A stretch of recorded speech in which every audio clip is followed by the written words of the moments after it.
نحمده ونصلي على رسوله الكريم بسم اللہ الرحمن الرحیم۔ السلام علیکم معزز ناظرین، ہم نے وظائف کا جو سلسلہ شروع کیا ہے اس میں آج ہم اسم الملک کے خواص، فضائل اور برکات کے بارے میں بیان کریں گے۔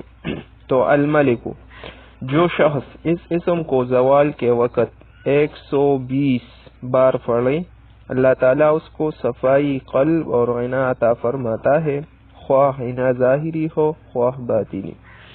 جو شخص اس اسم کو پڑھتا ہے اس کا نفس اس کی اطاعت کرتا ہے اور اسے عزت و حرمت حاصل ہوتی ہے۔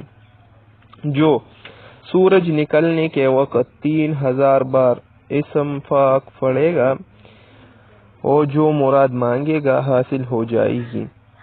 مال و ملک والا آدمی، حکمران یا بڑا عہدیدار اگر یہ اسم القدوس کے ساتھ ملا کر پڑھے گا، یعنی ایسا پڑھے گا الملک القدوس، تو اس کا مال و ملک قائم رہے گا۔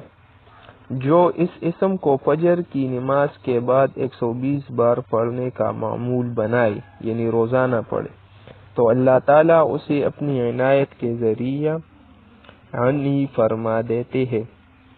اگر حکمران اسے پڑھنے کا معمول بنائے تو بڑے بڑے فراعنہ یعنی سرکش اور معتبر لوگ ان کے مطیع اور فرمان بردار بن جائے۔